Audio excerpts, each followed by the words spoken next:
In this module, we're going to look at upgrading SQL Server to the latest edition. We're going to look at the upgrade requirements, things that you have to have in place before you attempt an upgrade. We'll look at a tool inside there called the Data Migration Assistant that will help you do your migration and help you do different migrations to different types of environments. We will look at the upgrade services and how you upgrade the different services, the database engine, the analysis services, the data quality services, the master data services. And lastly, we will look at how to do a side-by-side upgrade, or what's commonly referred to as a migration. And we'll migrate from one version of SQL Server to another. We'll even look at how to migrate from an on-premise version to a cloud version. So when we start looking at doing upgrades, a couple of things that you need to be aware of. First, we're talking about upgrades here, so keep that in mind. A side-by-side is not really an upgrade for most people. It's more of a migration strategy, which we'll talk a little bit about. But when we start to look at this process, you have to identify the system that is going to take the upgraded version of SQL. Now first, not all versions of SQL can be upgraded to newer versions. You can't go down in editions. So in other words, I can't go from Enterprise Edition down to Standard Edition. I can go up in editions. I can go from Standard to Enterprise. Not all features can be in-place upgraded. So you have to keep that in mind. Some features don't allow you to do in-place upgrades. So you need to look at what features are there. What features do you need? You have to identify the versions, the additions, the features. You also need to think about, and this is a very important concept that we'll look at as we go through this particular chapter, you need to look at how the upgrade is going to affect potentially other instances that may still be present on that system. What I mean by that is when you do an installation of SQL even if you're doing a separate instance, even if we're talking about doing a side-by-side on the same physical system, shared components are always going to be upgraded to the new version of SQL. And that could cause some problems with the older versions that are still running side-by-side. So you have to think about that. If we're doing a true side-by-side, where we're actually using different hardware, then we're not constrained by those issues, and we won't cause problems with the older system. And these are things that are going to help you identify what upgrade strategy you need to do. In-place upgrades are pretty high risk because let's say that you decide that you're going to do an in-place upgrade. You didn't do your due diligence and didn't check things very carefully, and one of the shared components gets upgraded. There's really no undo for that. There's really no rollback strategy to speak of. You'd actually have to reinstall the operating system and restore everything from backup. And that includes the operating system and the SQL components, because you can't simply restore the databases because your issue now is the actual shared components. So you have to be careful there. As a general rule, in-place upgrades are very high risk. However, they're usually much quicker in the upgrade process, and they typically require no changes in the client front-end code. So any code that's going to access the system or the instance or the server, all that's going to stay the same. Side-by-side upgrades allow you to install another edition version of SQL on the same machine or on a different machine, again, depending on the shared components concept. And that doesn't affect the current version. And then we use tools to migrate the data from that system over to the new system. If something goes wrong, the old system is intact. The drawback is that means that on the new system, I've got to copy all the data over to it, and I have to make sure that I change all the client applications to point to the new system when I want them to start using the new system. There's also an issue that you're going to have when you have coexistence. So I've got both systems up. How do I keep the data synchronized between those two systems while I am transitioning to the new system? So these are all things you're going to have to think about when you're looking at an upgrade or transition strategy for a particular SQL environment. You also have to identify when is it considered accepted, and if it's not accepted, do I have a rollback strategy and a rollback plan? And that's very important. When you're doing, especially in an upgrade environment, you have to have some process in place to say, this means it worked, and we can now use the new system. This means it didn't work, we need to go back to the old system, and how do we get back to the old system with as little data loss as possible? So when you're looking to upgrade from one version of SQL Server to another, there are some general rules that you have to keep in mind. There are only certain older versions that are supported. So in the example here in the slide, as you can see, the oldest version of SQL we can upgrade from is SQL 2008 SP4. So if you have SQL 2005 or SQL 2005 R2, you're going to have to do an interim upgrade before you can upgrade to the current version of SQL Server.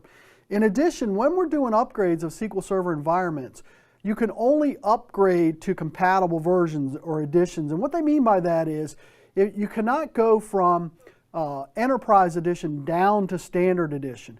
You can go from Standard to Standard or Standard to Enterprise or Enterprise to Enterprise, but you can't go down. So here we have a comparison of in-place upgrades versus side-by-side upgrades / migrations. And if you look at the in-place, it's pretty much automated in the process. I mean, you have a little bit of control over it, but not much. Feature additions maybe a little bit, but that's about it. The system data is automatically upgraded. And when we say system data, we're talking about things like shared features are automatically upgraded. We don't need any additional hardware. There's the big benefit to an in-place upgrade. It's also typically much quicker to production than a side-by-side. I also mentioned previously that applications and front-end components don't need to be modified because the name of the server and the name of the instance didn't change. When we look at side-by-side, you get more control over the process. You can use it as a test bed. So what we can do is we can set it up and we can set up the new side-by-side copy, take some data from the live copy, put it over here and test it before we actually make it production. Because of that, it's got a much more straightforward rollback strategy. We don't have to worry about corrupting the data. Now, that being said, there's a big issue that most people failed to realize here. I got this production environment still running, right? And I'm doing this side by side. I'm testing it. I decide that this is what I want to use. Then I have to find a way of bringing it up to date and up to speed with what was changed over here while I was doing my whole testing. Let's say that I decide that I want to roll back. So I'm going to say, you know, this isn't going to work out. All of the changes have been made to this environment, not this environment. How do I get the data changes from here over here? That's something you have to plan for very carefully. It's not as easy as it sounds, but it's definitely something you have to plan for and take into account when you're looking at it. If you're going to make this thing a production test environment, an environment where your production modifications are taking place, you have to find a way to implement that. I mean, there's lots of different ways to affect this. I could set up replication between these two instances so that all the data changes that occur here also occur over there. I could do scheduled integration packages, so ETL, so I extract the data from here, I transform it and load it in here. But whatever the case, you've got to plan for this. And you have to plan for how that process is going to work. And then you have to plan on how you're going to do the switchover. Remember, all the apps are pointing to the original server. This is a new version. It's got a different server name and or different instance name. So I've got to make sure that I have a way of pointing them to the new system. And that's what they mentioned down here. I could do this on one server, in which case this would just simply be a different instance name, or I could do it on two servers, in which case this could have the same instance name as this one, but have an actual different server name. Whatever the case, I got to find a way to point my applications to the new environment. We can do these in virtualized scenarios, right? And we can even do them when we're trying to do cloud migration. So we want to migrate an on-premise production database environment into the cloud. So a new tool that we have in SQL Server, starting in SQL Server 2017, is the ability for us to do evaluations of migration capabilities using a downloadable tool called the Data Migration Assistant. Now, it's very important to understand that this replaces the Upgrade Assistant that we used to have previously, and this is a separate download. So you can see that it's not included with the SQL deployment. Now, this should not be strange to anyone. Remember, the Management Studio is no longer included with the product either, so you still have to download that from the web. What this does is this gives Microsoft the ability to improve, tweak, modify, expand, extend the tools as new features and functions become available quicker, the Agile concept. So what it lets us do is identify potential issues that might cause problems if we migrate this database. Now, you're going to see in an upcoming demonstration how this thing works. But what it really lets us do is identify the source database, what type of server it's on, the destination database, what type of server, or whether it's going to be hosted in Azure, and then identify potential problems with the existing objects in that database. Now, the important note here is we're talking about objects. So things that have been used to create these objects, triggers, we have triggers, we have tables, we have stored procedures, we have views. These types of objects will be what the target of the Data Migration Assistant is going to look at, and it's going to look at the code that's used to create these.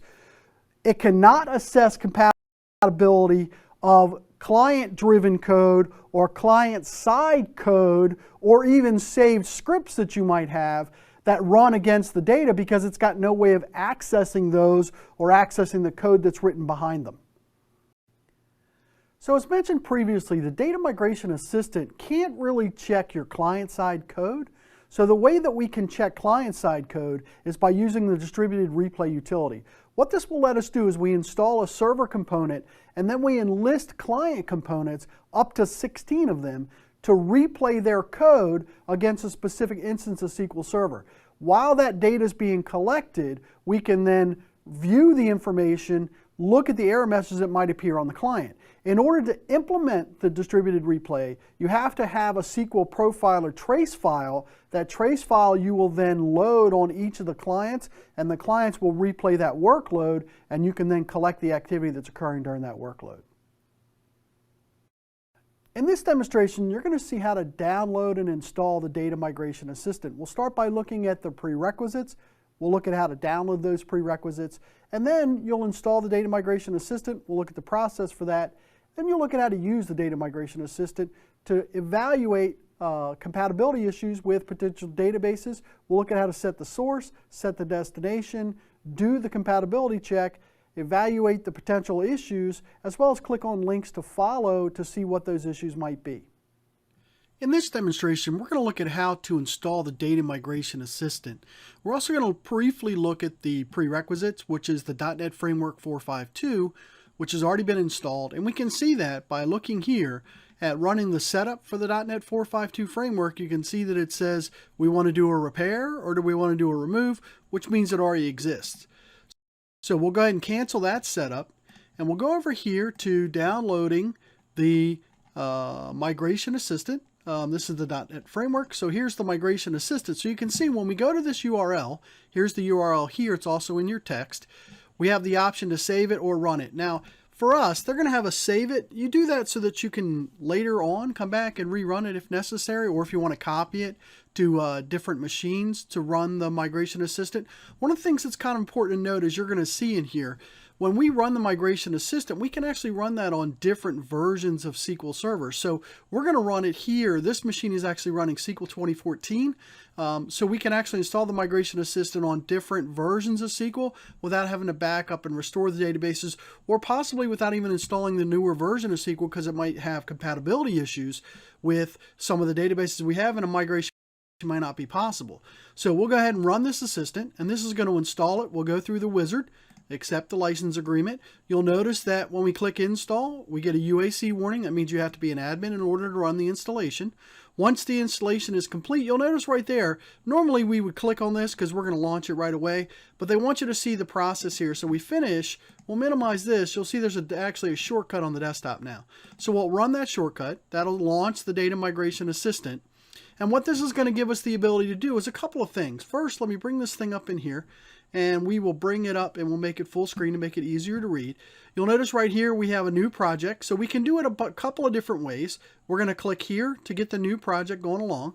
You'll notice here we also have the ability for us to see assessments that we've already done and we've already saved. And if you look here, we can also export. Now we don't have any in here, so we can't export it. So we'll go back over here, we'll click a new one, and this project, this is going to be a 2014 migration.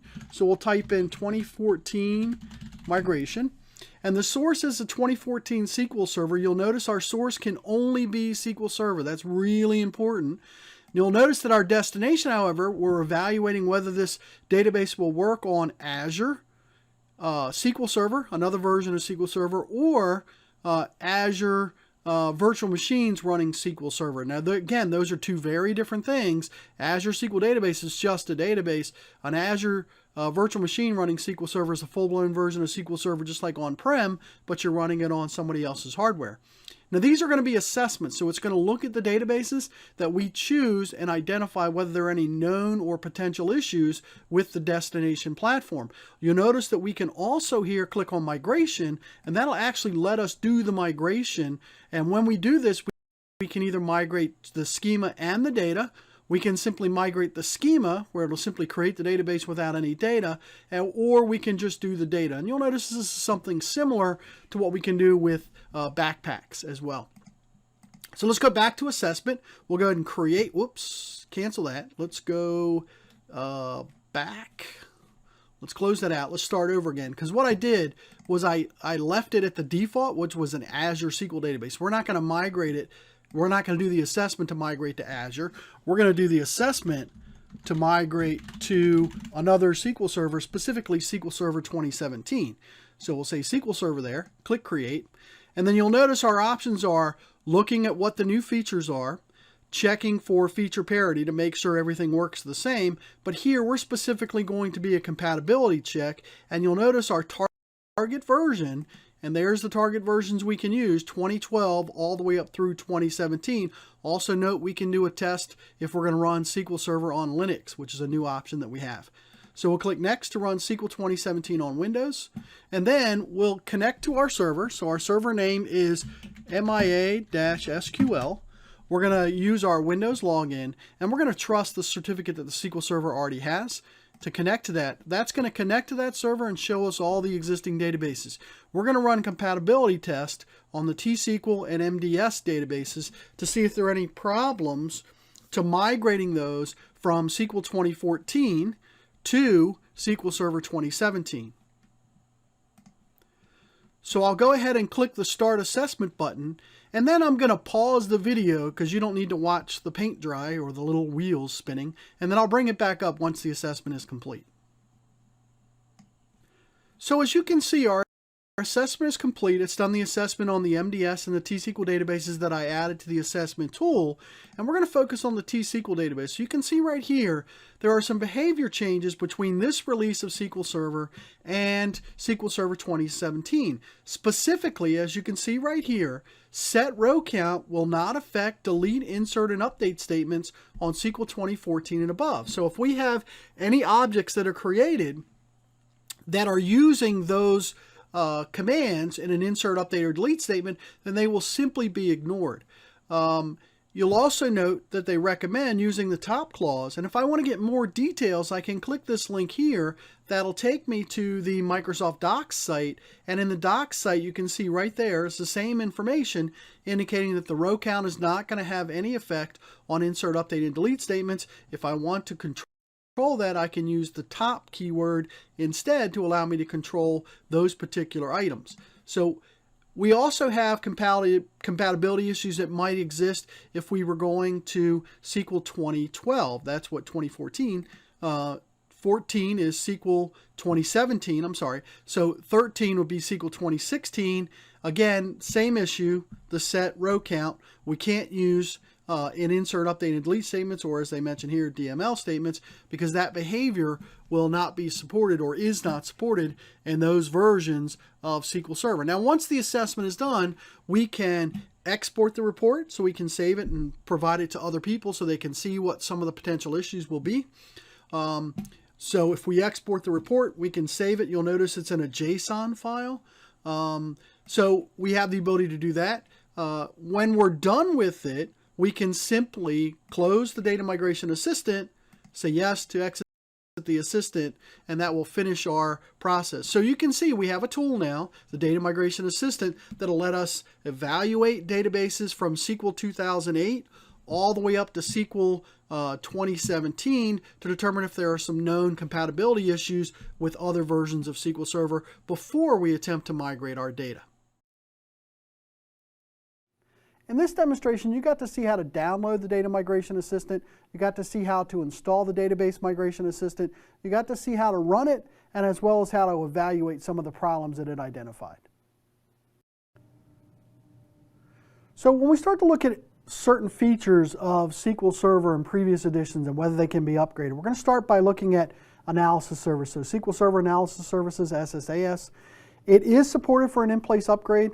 However, if you do a side-by-side upgrade, which is supported, it will not automatically upgrade the databases. You'll actually have to, you can't do an attach detach of analysis databases.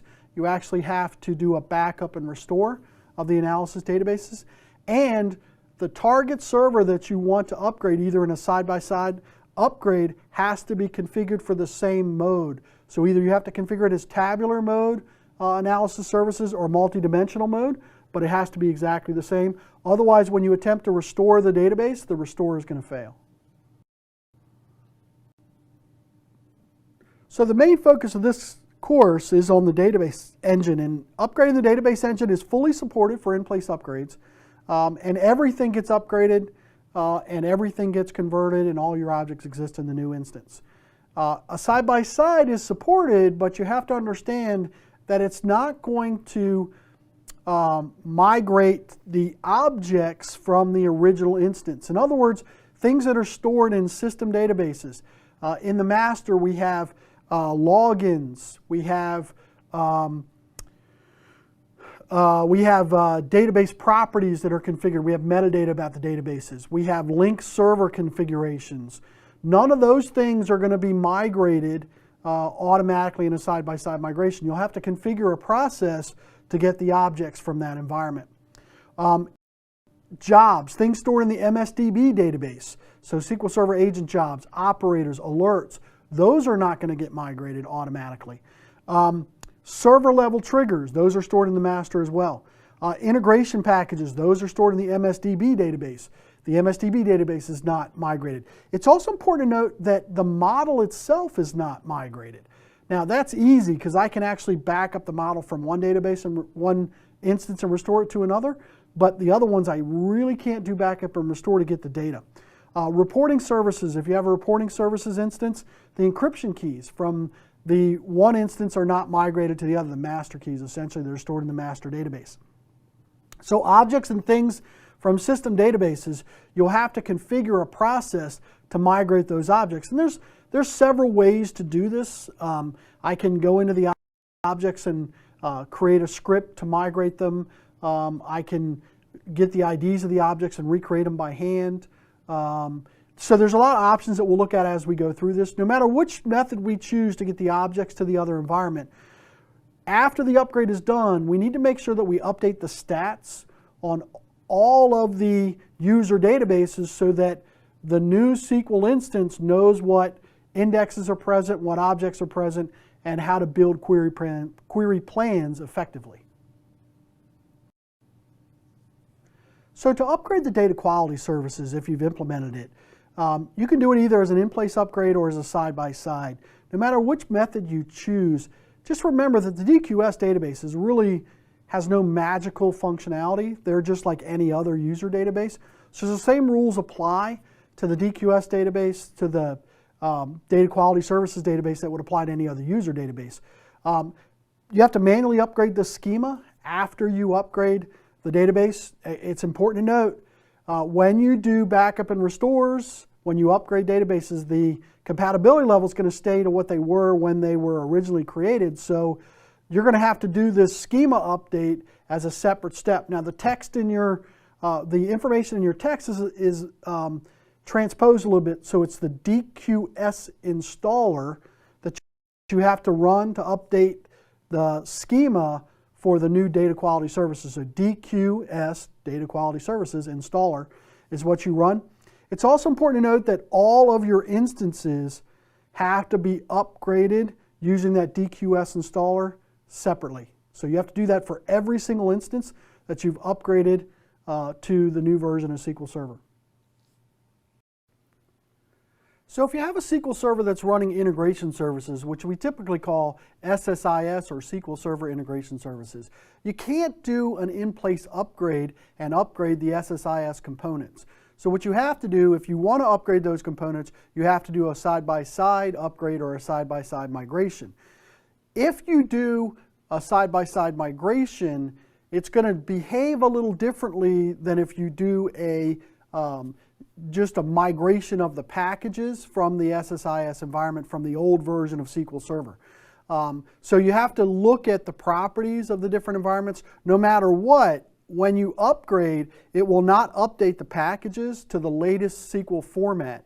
So you'll have to make sure you have tools and components that are going to use those. In addition, it will automatically modify the DTS exec components to run the latest version. It's also noted in your text that the DTS packages will no longer be supported in this release of SQL Server and later releases of SQL Server. So you can't do the DTS run function for these older SSIS packages or the older DTS packages from previous versions of SQL Server. So when we talk about the master data services components, we can actually do either an in-place upgrade of these components or a side-by-side upgrade of these components to the latest version of SQL Server. No matter which method we choose, after we perform the upgrade, we're going to have to update the database schema to the current version of the SQL Server schema. We're going to have to install the MDS web application on the SQL Server. And the MDS add-in for Excel will also have to be updated to the latest version. When you update the MDS add-in for Excel, clients that are running the old version will no longer be able to connect to the MDS services. We can do this upgrade independently of the database engine upgrade. So we could just update the MDS components, or we could update and upgrade the database services and then choose to upgrade the MDS services at a later time.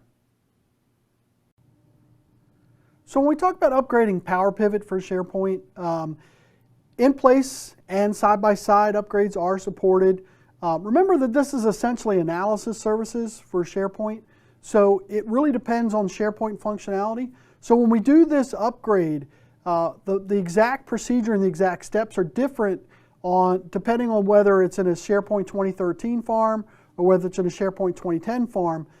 The basic underlying structure is the same, just the procedures, the actual technical procedures are a little different. No matter which farm we're in, once we upgrade a server running analysis services in SharePoint mode, if I have multiple servers in the farm that are running analysis services in SharePoint mode, all of the other servers disconnect from the database and cannot connect to the database until they're upgraded to the same version. So we can't do rolling upgrades here. That's kind of important to note. Power Pivot for Excel workbooks will still function just the way they did before, without being upgraded, unless they have the scheduled data refresh option enabled, then they have to be updated to the latest version. So when we look at databases that are being replicated by the transactional replication service or merge replication, there are some rules here that you have to follow. First, both in-place and side-by-side migrations are completely supported, and in-place upgrades are completely supported. The nodes can actually be running different versions of SQL Server. This has always been a function that we have with the replication service. The only catch is that the version of the distributor, the machine running the distributor role in the replication process, has to be the highest version of SQL Server that you have in the replication process. In addition, if you have nodes that are running different versions of SQL Server, they must be within 2 versions of each other. So that means that if I have a version of SQL running 2005 R2, then the latest version of the transactional replication server that I can have with it would be 2008 R2. Or if I have 2012, then the latest version that I can have in that is going to be 2016, and so on and so on. In addition, what we have to pay attention to, if you have merge subscriptions going on in your environment, after you do the upgrade of the databases that are involved in the merge replication process, it's recommended that you rerun the snapshot agent and the merge agent. So when we look at how to upgrade reporting services, SSRS, in-place upgrades are fully supported. We can do side-by-side upgrades, but one server side-by-side, so in other words, creating another instance on the same server, are only supported for native mode reporting services, not SharePoint mode. So if we have SharePoint mode, we have to create a separate server instance on a separate physical server or a separate virtual server. We can't do a named instance. The reporting services add-in for the SharePoint must also be upgraded if you're using reporting services SharePoint mode so that they have the same version. Older versions will not be able to connect. There's also important text in your, important information in your text that you want to be aware of. There's some things you need to do. You need to back up your encryption keys. Remember, we talked about this before, encryption keys are not going to be copied as part of the upgrade process. You need to back up any customizations and document any customizations you've done to the web pages in IIS. Those are not part of SQL Server, so they're not going to get copied as part of the migration. And the last thing that's kind of interesting is certificates that you have that were used for reporting services that are no longer valid but are still in the database, in the reporting services database, that are expired or no longer valid will actually prevent the upgrade from working. You actually have to remove any expired and invalid certificates before you start the upgrade. So we've talked about the tools that we use for SQL Server Management Studio and SQL CMD and other tools that we use to manage SQL. There's no upgrade for those. They're actually just separate installations of programs. So there's no upgrade for them, technically speaking. They mention here that side-by-side is supported. It's because it's not really an upgrade. You're actually installing it somewhere else and you're running them side-by-side, hence the name side-by-side. So we can have multiple versions of the tools. Actually, on a laptop I have at home, I actually have SQL Management Studio 2012, 2014, and 2016 all running side-by-side. The reason is you got to remember that some features are only available in certain versions, and so you can't manage the features with the newer tools, especially if it's been a deprecated or removed feature. And the older tools can't manage the new features. So that's one of the reasons why we have multiple tools. What they do mention is that it's really important that the path to the executable for the tools that you want to use is added to the operating environment. You can look at the path environment variable. There's multiple ways to see your environment variables.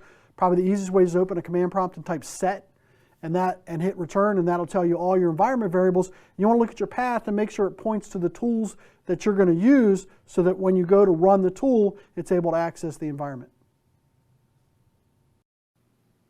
So we can use the setup program of the SQL Server installation to actually change just the addition of SQL Server. so we can modify the addition by running that. That's actually going to be in the maintenance section under addition upgrade is where we would have that option. This can be done for an in-place upgrade. This can be done just to simply change the addition if we want.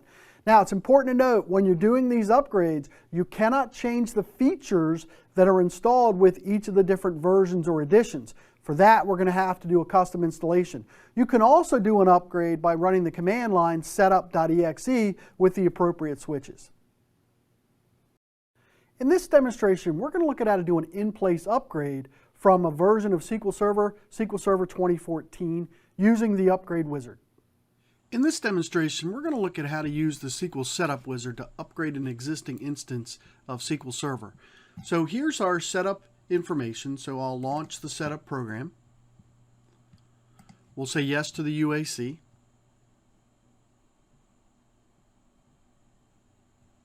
And it's pretty straightforward. What's going to happen is SQL Server is going to launch the setup program.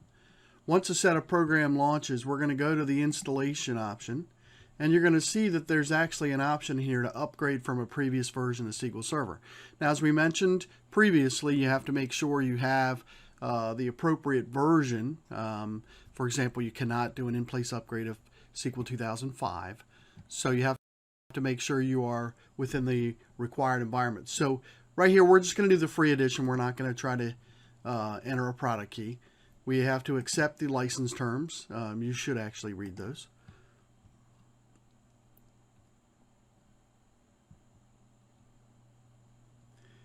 And then notice how it's skipped over product updates. And it's going straight to the setup files. And then notice the next menu item is upgrade rules. So that's what we're going to be looking at, is what is it going to do in terms of the upgrade.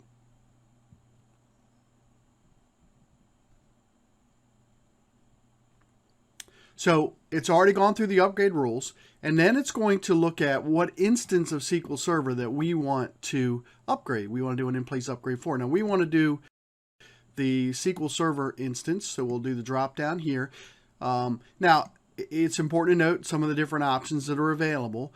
Notice these are the instances. What you don't see are things like analysis instances, and you don't see other components. You'll see those inside the instance storage here if they're there. So we're going to choose the MS SQL, which is the default instance.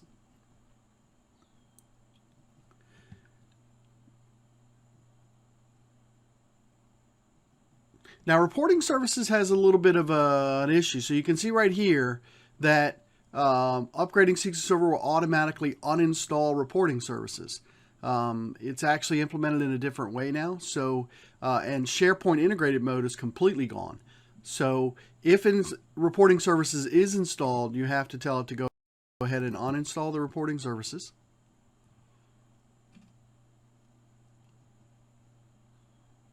Then we can choose the features that we want to include or not include from our deployment. We've got to wait for it to catch up. There we go. So we could remove some features if we wanted to. We could add additional features if we wanted to.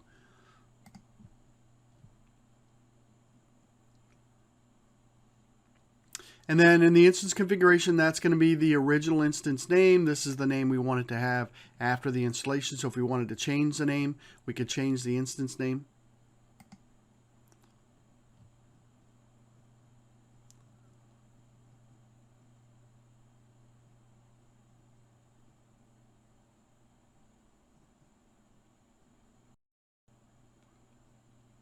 And then right here, we can see the server configuration, so we can define the accounts that are going to be used.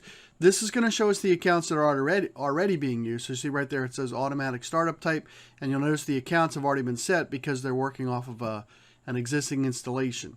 So we could change that behavior here if we wanted to. So we have a drop down, and we could change that behavior. Now, this is where we can tell it what to do with the full text indexes that we have. So the full text categories will be imported. We can tell it to rebuild them, and we can do a full reset of the full text environment.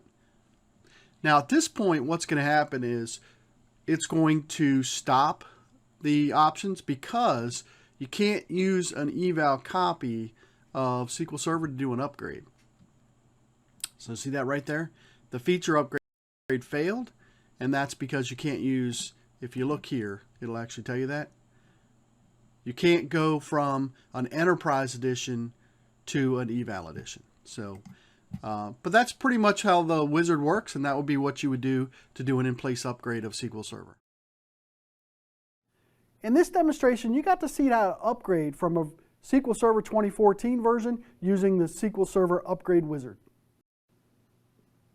When doing upgrades in SQL Server, it's very important to understand that the data and the applications may have issues with different versions of SQL Server. So you have to be very careful and plan for this. And one of the problems you're going to face when you do these types of upgrades, when you do an in-place upgrade, it's automatically going to update the database and the file metadata to be the latest version of SQL Server. That occurs automatically during a restore operation or during an attach database operation.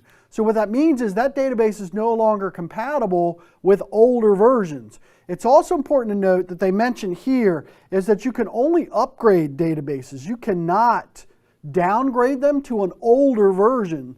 What we have to control that a little bit is compatibility levels. Compatibility levels of database can be changed by an administrator of that database at any time, thereby implementing certain features and functions that exist with older versions of SQL Server. Now, we talked earlier about the versioning and keeping track of the version numbers, and you start with version 7 is 7, and then 2000 is 8, and so on and so on. So SQL 2016 would be an example. It would have a version of 13. For some reason, Microsoft decided not to skip the number 13 for being unlucky, yet with Office they did.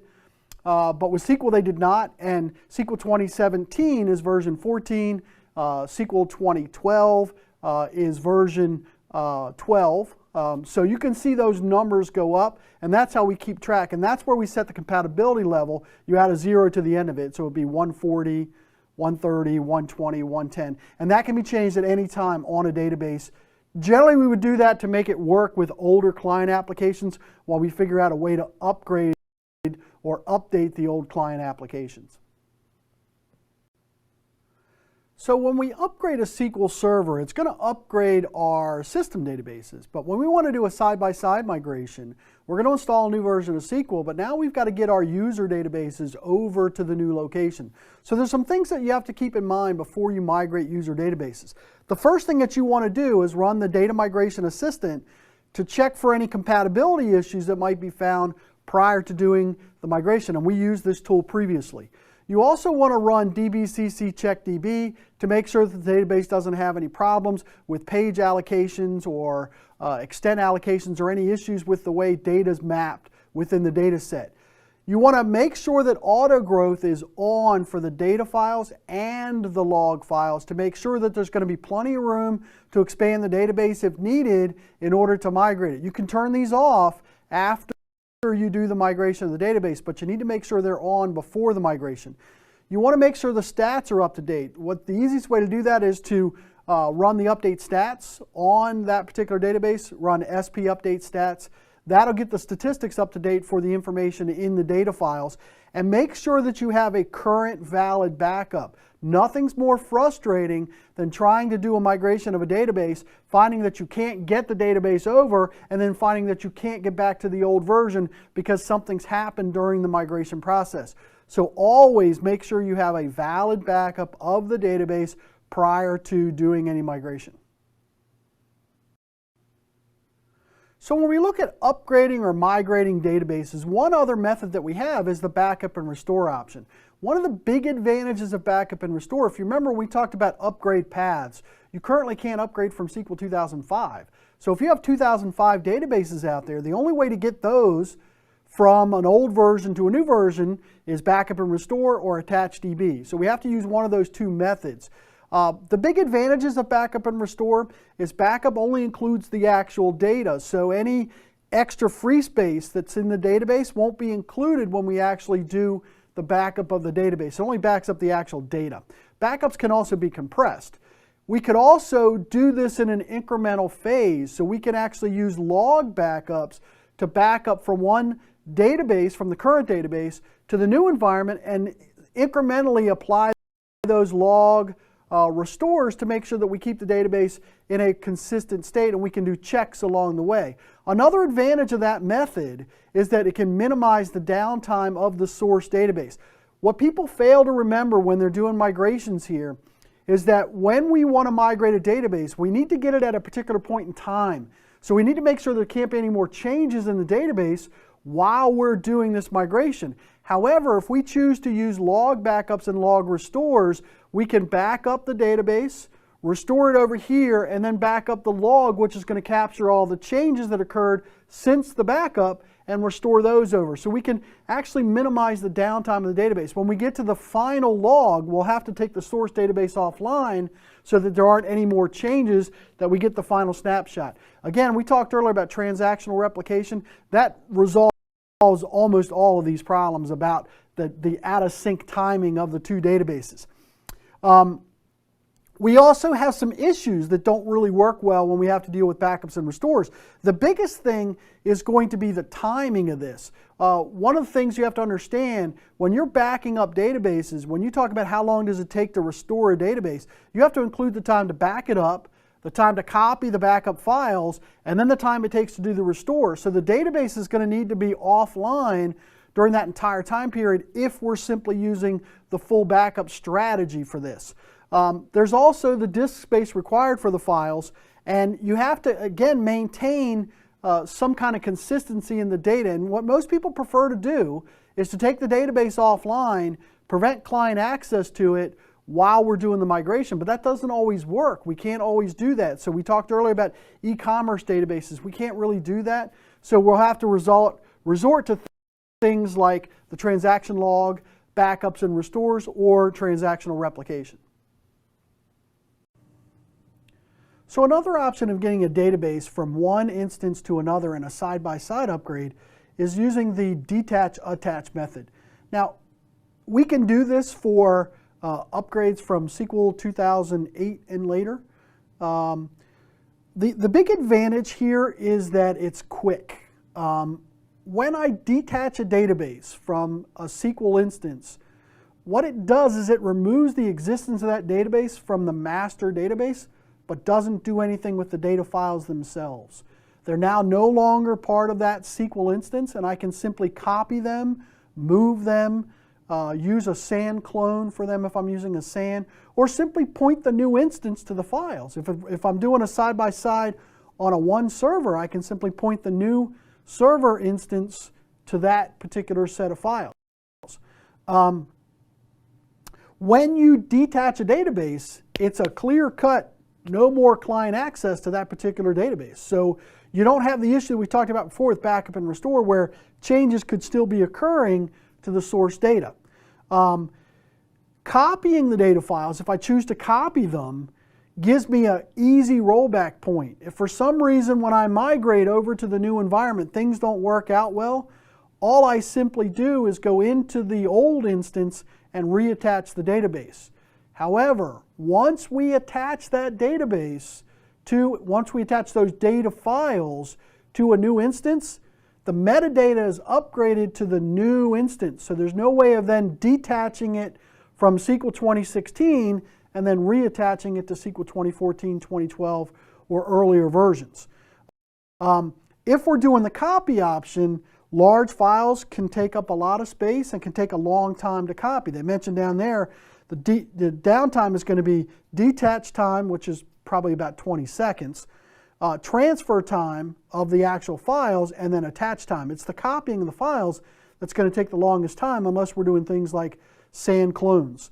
And again, the rollback here needs to be thought of. While it's easy to simply disconnect it, detach it from one instance, and simply point the other instance to the actual files, this really reduces our rollback strategy.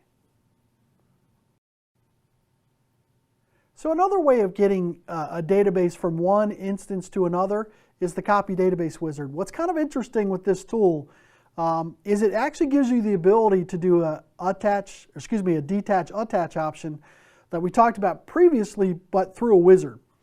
The catch is you've got to be connected to both the source SQL instance and the destination instance, and you've got to have pretty high level permissions on both sides. It uses SQL management objects to actually do this transition, and it typically takes a lot longer than the other methods because it's doing more. You'll notice here in this slide that it can copy server level objects, which the other methods can't do. So things that are stored in other databases like logins and jobs, so logins are in the master, SQL agent jobs are in MSDB, those can be added as part of the migration strategy, and they're actually going to get scripted is really what it's going to do. You have the option to script. You can also script dependency components, and it will copy all of the objects that are referenced by the other objects that you're trying to migrate. The other big advantage here is it's going to take this, create a script, create a snapshot of the database, and copy the snapshot. Now again, the disadvantage is the copy time, but the advantage is the source data remains completely unchanged. However, if you don't take the database, put the database in a read-only state, then users still have access to that data and they can still be modifying that data. So now you have a synchronization issue. Remember, I told you it takes a snapshot of the database. So it's going to be a picture of the data at that point in time. If clients make changes to that data, after that, those changes will not be reflected in the new copy. So you have to configure something to take advantage of that. Probably the easiest way to do that is to create a backup before you start this, set the database in simple recovery model, and then once the migration is done, you take the database offline, you take the database into a read-only state, and then you do an incremental backup, a log backup. Once you restore that log, you have all your data back in there. So one of the biggest problems when we're dealing with migrating SQL objects from one SQL server to another is going to be dependency issues. And one of those dependencies we're looking at here is logins. So this concept is covered in great detail in the admin class, the 20764 class. But what the concept here is this. A database has users, and that identifies the permissions that we can associate with an entity to access resources within the database. Those users, except in the case of contained databases, are mapped to SQL logins. When we migrate a database through backup and restore, through Detach Attach, the logins are not migrated. And we could actually have multiple problems with this. One, we could have an object with the same SQL ID on the new SQL instance that's actually a totally different user than it was on the original instance, and so now we've got a mismatch. So now we have somebody that has permissions that shouldn't have permissions. More commonly what we have is the SQL ID doesn't exist on the new instance, and so now what we have is we have a user identified in a database that points to a non-existent SQL object, which we commonly refer to as an orphaned user. So what we have to do is we have to then create logins, either using the same SQL ID, the same security ID, for the logins on the new SQL instance, or alter the users on the new instance to point to different login IDs. Or, as we just saw, we could use the copy database wizard and script those logins. If you're going to try to use SQL logins, they have a password. You can't view the password in the database, but you can view the password hash. So you can create SQL logins using the same hash in the same, on the new SQL instance, which is going to use the same password that you don't know what the password is. If you know the password, you can simply recreate the SQL login. You can recreate logins using the same SID, using the same SQL ID from one instance to another instance and define the ID. All of this is going to require you to create some form of a script or use the copy database wizard. I do want to point out that your text doesn't point out is that it's possible for you to actually create a copy database wizard script that simply creates the logins and doesn't create the database. So I can use that just to script the logins. New concept that was introduced in SQL 2012, I believe, is contained databases. And with a contained database, the database users are self-contained within the database. They have no dependency on a login in the SQL server, so the database becomes portable across different servers. So as mentioned previously, one of the problems you're going to face is you're going to get a database or some other object that has users defined that don't match the logins that they've been associated with in the other instance. So other reasons why this could happen, somebody deletes a login from SQL Server. So any user that's been associated with that login will now be considered an orphaned user. But more commonly, it's because the database has been restored or attached from a different SQL instance to a new instance, and the IDs don't match. So there's an object in the database that points to a login that does not exist on the SQL Server. So one of the things we can do is get a report on this. And we say SP change underscore users underscore login, and we specify at action equals report. And that will just generate a report. It won't try to fix anything. It's just going to generate a report. We use the same stored procedure to change a user's login, to fix their login, to remap it to a different SQL ID. That only works for SQL logins. If we have users that are Windows logins, we have to alter the login, alter user, using the with login option. And we also, with that option, have a SQL ID parameter that we can set. So in the old version, the old instance that we're migrating from, we get a list of all the logins and their SQL IDs, and then we use the alter user with login to set the ID to match the old ID, which will make the ID match the ID that's mapped in the user in the database. So this probably should have been covered previously, but sometimes before you migrate SQL databases from one SQL instance to another, you might want to look at the instance configuration settings and make sure they're compatible. So one of the ways that we can do that is by using the SP configure stored procedure in order to see the configuration settings, and we run that on each instance and compare the settings to make sure they're compatible. It's important to note that you won't see a ton of settings unless the show advanced options, and that would all be in quotes, show space advanced space options inside single quotes, comma 1. That turns on advanced options, and then you have to run reconfigure, SP underscore reconfigure, and that'll reconfigure the settings to show the advanced features. You do that on both instances, and then run SP configure again. It'll show you all of the configuration settings for the instance, and you can compare the settings to make sure that they're compatible, to make sure that the database on the new instance will still run the same way that it did on the old instance. In this demonstration, we're going to look at how to script SQL Server logins, as well as how to link logins to existing database users.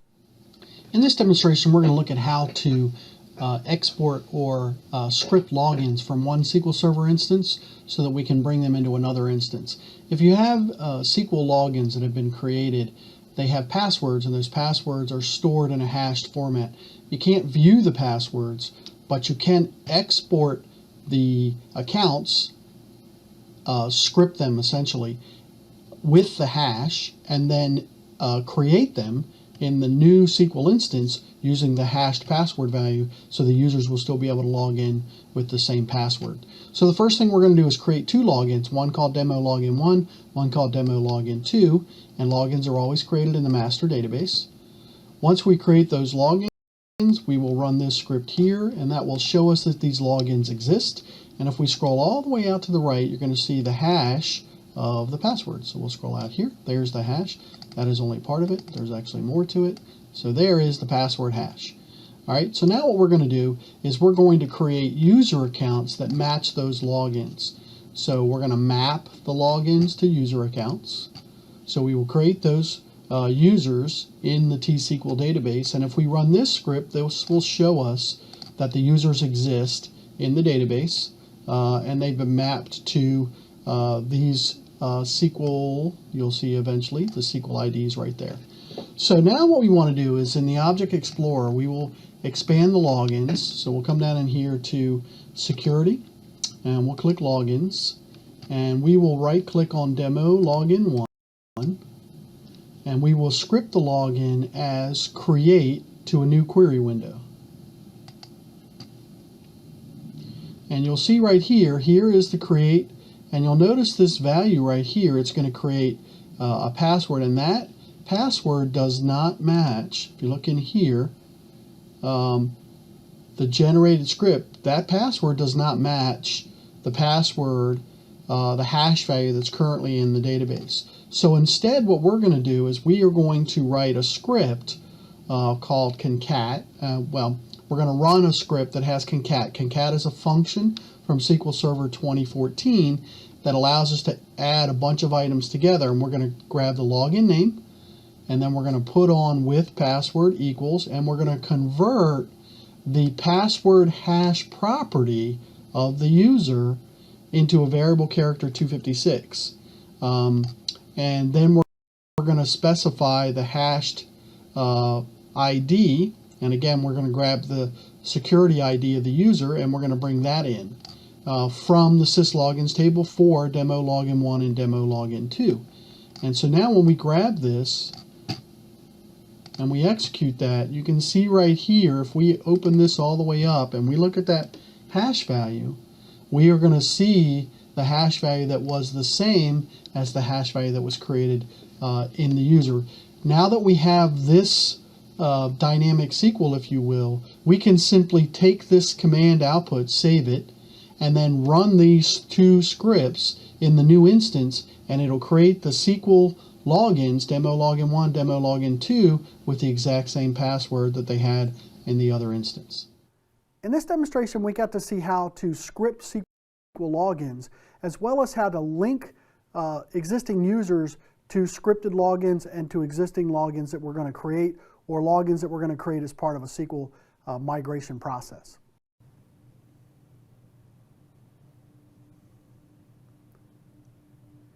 In this lab, you're going to look at using the backup and restore method to migrate a SQL database. You're going to start off by creating the logins that are required for the applications. Then you're going to restore the backup of a database to a new instance of SQL Server.